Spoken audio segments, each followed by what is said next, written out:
안녕하세요. 팀 지오디세이 프레젠테이션 시작하겠습니다. 저희 팀 프로젝트의 테마는 토픽 모델링과 지리 정보로 탐사하는 북한 사회입니다. 북한 관련 정보가 어떻게 지리적 정보와 연결되어 이슈를 추출하고 시각화되는지 전반적인 기술적 구조와 흐름을 중심으로 소개해 드리겠습니다. 맨 끝에 작성한 어펜딕스, 부록은 질의응답 시간에 소개하도록 하겠습니다. 팀 지오디세이의 연구 배경은 북한 사회 변동에 따라 국제관계까지 매우 심대한 영향을 끼치고 불확정성이 높아지는 분단 현실에서 출발합니다. 교류가 끊긴 최근 상황에서 뉴스 기사를 읽거나 단순 분석하는 것만으로는 핵심 쟁점이나 해결 방법에 접근하기가 어렵다고 판단하고 있습니다. 프로젝트의 목적은 미디어 수용자들이 토픽을 지리적 정보와 연계하고 관련 쟁점들을 구체적으로 파악할 수 있도록 하는 것입니다. 궁극적으로 국제관계 및 위기 상황에 대해 의사결정권자, 수용자들이 핵심 의제로서 통찰할 수 있도록 정보 서비스를 제공하는 것입니다. 기업 협업 프로젝트로서 과업 지시 내용입니다. 팀 GOD세의 협업 기업은 SI 어널리틱스입니다. 위성 영상 및 지리공간 분석을 수행하는 전문 기업입니다. 과업의 주요 내용은 북한 관련 공개 정보와 지리 정보 관련 데이터 분석입니다. 용어의 통일성을 위해서 북한 관련 공개 정보는 오신트, 지리 정보는 지오인트라 통일해서 발표하도록 하겠습니다. 저희 팀 프로젝트는 레벨 3까지 과업을 수행했다고 평가하고 있습니다.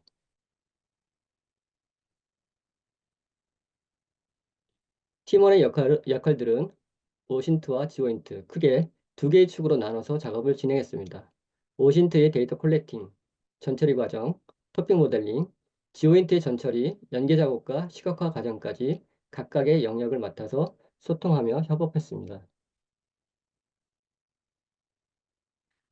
프로젝트의 구조와 흐름, 기술 스택에 대해서 소개해 드리겠습니다.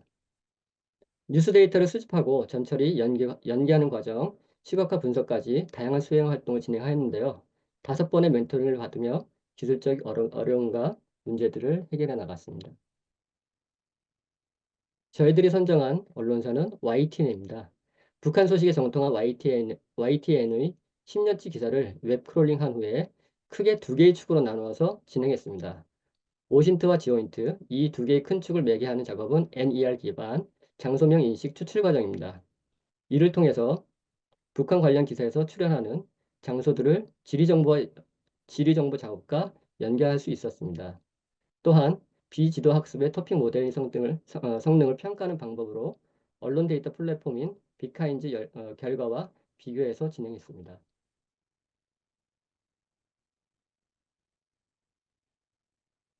기술 스택입니다. LDA 모델 기반의 토픽 모델링을 수행하고 구글 맵스 API를 통해서 주소, 경도, 위도를 확보했습니다. 폴리엄을 통해서 장소를 특정하고 토픽을 연계하는 작업들을 수행했습니다. 명료한 지오인트 시각화를 위해서 아크GIS를 활용했고 어도비사의 두 가지 소스를 활용해서 동영상 제작까지 마치고 업로드했습니다. 10년간의 다양한 사건들을 한눈에 보여줄 수 있는 연대기입니다. 사건 모델을 보여주진 못하지만 2025년 2월 18일까지 수집한 데이터의 실제 내용을 대표해서 담고 있습니다. 데이터의 수집은 2016년부터인데요. 이 시기가 북한 지도자 김정은이 집권 초기에서 벗어나서 권력을 강화하는 시기입니다. 2018년과 19년을 주목할 필요가 있습니다. 이 기간은 역사적인 정상회담 등이 집중된 시기였습니다. 러시아, 중국, 북한, 한국, 일본과 미국, 유엔의 안전보장이사회까지 다자 간의 강력한 이해관계가 갈등, 충돌, 협력하는 사건들로 표시되어 있습니다. 저희는 북한 김정은의 시점을 채택해서 사건들을 기술했습니다. 사건을 표시한 파란색, 빨간색의 포인트들은 긍정, 부정으로서 김정은의 입장에서 표현해 줍니다. 약 2만 개의 로우 데이터를 정지해서 17,027건의 기사들을 추출했습니다. 8개의 피처로 데이터를 구분했고 보도 일시부터 경위도까지 8개의 칼럼으로 구성했습니다. 전처리에서 데이터 속성을 파악하는 것은 중요한 과정이었습니다. 방송사 YTN의 관련 기사를 유형별로 살펴보고 북한 김정은을 키워드로 해서 크롤링했습니다. 저희가 가장 주목한 기사 유형은 사실 기반의 스트레이트 뉴스 분석 해설 기사입니다. 그리고 삭제를 많이 한 유형은 속보 및 루머 관련 기사들이었습니다.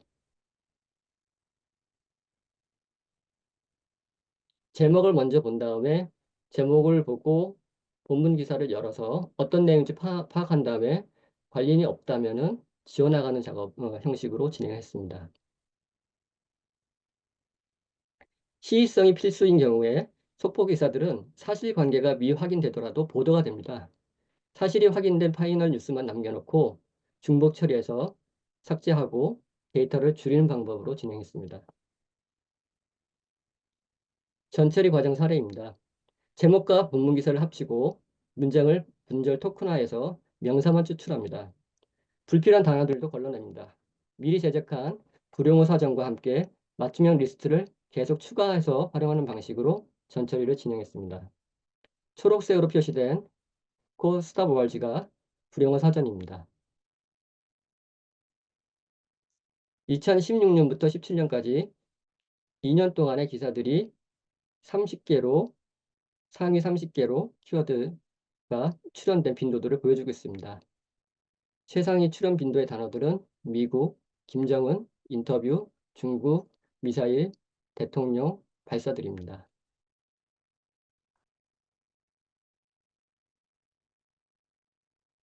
워드 클라우드를 준비를 했는데요. 출연 빈도가 높은 100개의 단어들을 모아서 직관적으로 그 중요도를 파악할 수 있도록 시각화했습니다. 다음은 본격적인 프로젝트 수행 결과입니다. 토픽 모델링에서 활용한 LDA, 잠재 드리클렛 할당 기법은 확률 기반의 토픽 모델링 기법입니다. LDA 모델 학습을 거쳐서 전체 문서 내 주제들의 분포, 그리고 각 주제에 해당하는 단어들의 분포들을 추정하는 작업으로 진행이 됩니다. 그리고 혼잡도, 응집도 수치를 기반으로 해서 최적의 토픽 수를 결정하게 됩니다. 그 결과 추출돼서 나온 키워드의 사실관계를 확인해서 최종적으로 시각화하는 방법으로 진행됩니다. 토픽 모델링을 선택한 이유는 변동 예측을 위한 기초 단계에서 이 기법을 선택했습니다. LDA 모델은 혼잡한 전체 문서들에서 몇 개의 토픽으로 분류할 수 있고 특정 토픽 안에서도 작은 토픽들로 나눌 수 있다는 것을 전제합니다. LDA 토픽 모델링의 수행 절차는 보도기사 형식에서 흔히 보이는 관용어들을 먼저 제거합니다. 여기에서는 앵커, 기자, YTN, 북한 등이 됩니다. 혼잡도는 수치가 낮을수록 적정한데요. 응집도 역시 응집도의 경우는 높을수록 적정합니다. 이 특성으로 토픽 수, 키워드 수를 결정합니다. 맥락을 우선시해서 최적의 수치를 결정합니다. 코딩 출력 그래프입니다. 왼쪽에 혼잡도는 8, 90이 적정한 토픽 수이고 오른쪽 응집도의 그래프에서는 5, 7, 9, 10의 토픽 수가 적정하다는 것을 판단할 수 있습니다.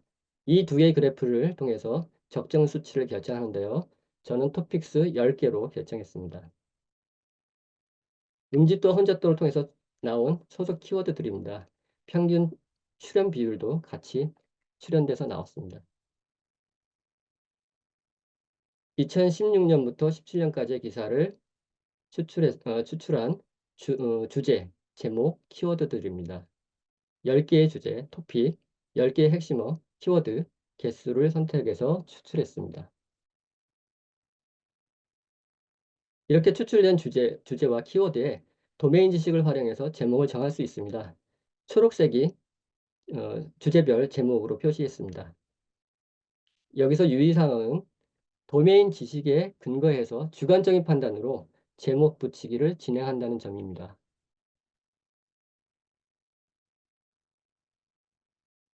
토픽 모델링을 시각화하는 기법으로서 인터토픽 디스턴스 맵에 대해서 소개하겠습니다. 2차원 좌표에서 군집화된 원들을 보실 수 있는데요. 서로 가까운 토픽들은 의미 유사성이 높습니다. 멀리 떨어져 있는 토픽들은 의미적, 의미적 차이가 크다고 할 수 있고, 원의 크기에 따라서 특정 문서에서 해당 토픽의 비중을 나타낼 수 있습니다. 오른쪽은 상위 30개 연관어를 막대 그래프로 보여주고 있는데요. 1번부터 10번 토픽까지 출연 키워드들이 바뀌면서 시각화된다는 것을 알 수 있습니다.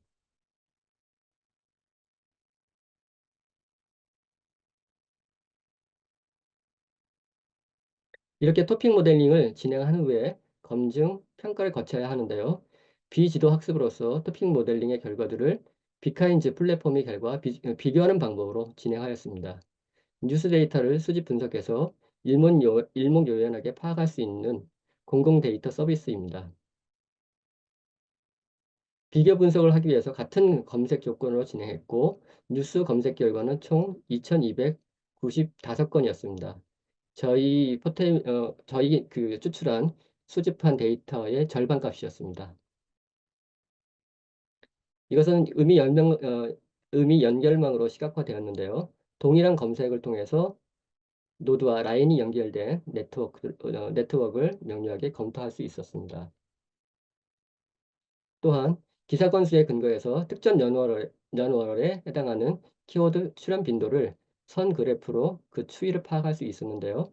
비카인즈는 비교 분석의 대상이기도 했지만 토픽 모델링의 보조적 수단으로 활용이 가능했습니다.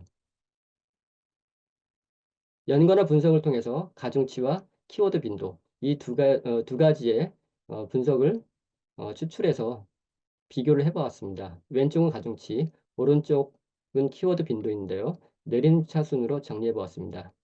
이 문서를 저희 토픽 모델링 결과 비교해서 성능을 확인해 보았습니다.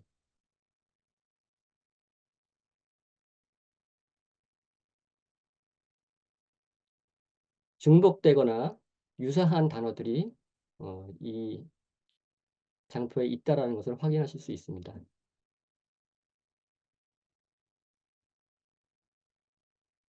워드클라드의 출현 빈도를 시각화하는 장면을 연속된 장면을 한번 볼 수가 있겠습니다. 변화되는 양상들을 확인할 수가 있는데요. 맨 마지막에 워드클라우드는 가장 최근 사건을 다루는 것입니다.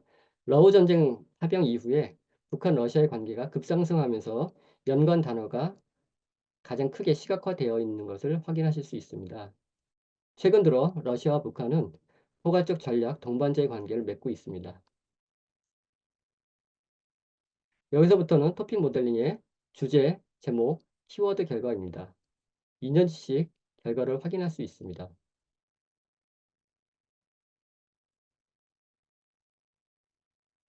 여기서부터는 오신트에서 지오인트로 연계되는 내용입니다. 단어를 토큰화하고 품사를 태깅합니다. 명사를 필터링해서 리스트에 저장합니다. 리스트 값을 분리해서 개별형으로 변환하고 정규식 표현으로 작업을 진행합니다. 정기 표현식은 장소명 단어 사전을 생성하는 방법입니다. 북한 지역 정보넷을 활용해서 장소명을 페이지마다 크롤링한 후에 로케이션 리스트의 칼럼에 저장하게 됩니다. 장소명 수집 결과 1266개의 장소명을 추출하였습니다.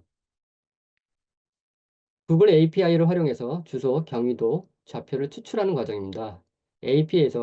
API에서 주소를 찾을 수 없을 경우에는 빈 리스트에 담기지 않도록 설정하였습니다. 이번에는 폴리엄을 통해서 좌표를 시각화하는 공정을 확인하실 수 있습니다. 하단에는 좌표를 추출한 개수를 표시해 놓았는데요. 중복 제거한 후에 시각화한 좌표는 최종적으로 297개로 추출되었습니다. 그리고 오른쪽에 WGS 84 좌표계를 활용해서 두 점 간의 방위각과 거리, 자동차로 이동 시에 소요 시간도 산출해 보았습니다. 이번에는 지오인트 시각화로 수행한 최종 예상 결과를 보여드리겠습니다. 지금 보시는 화면은 우리에게 다소 생경한 지도 이미지일 것입니다. 궁금하실 텐데요. 질의응답 시간에 따로 답변 드리도록 하겠습니다. 10년간의 다양한 사건들 중 지오인트와 연계된 토픽들을 하단에 정리해 놓았습니다.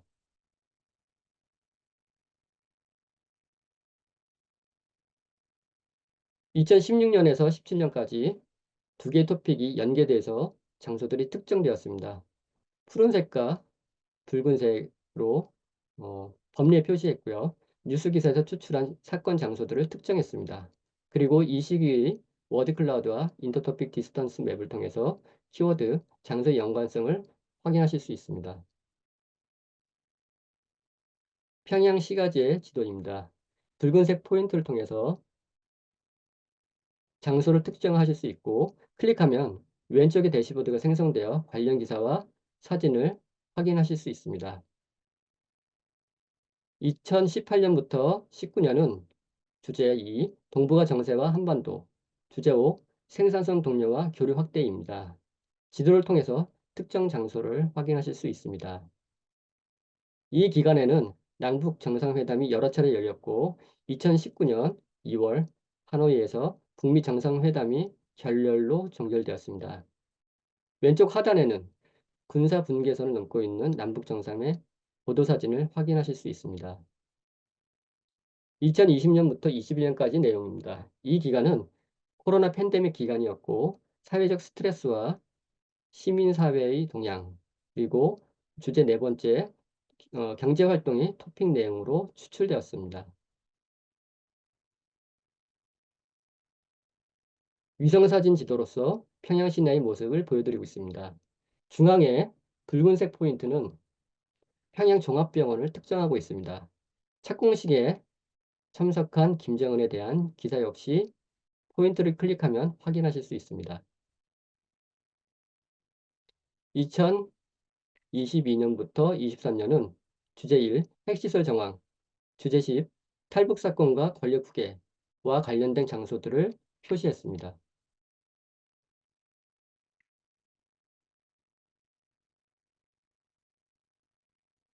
왼쪽에 관련 사진을 열면 김정은과 그의 딸 김주애가 평양 서포지구 시설 착공식에 참석하고 있는 보도사진을 확인하실 수 있습니다.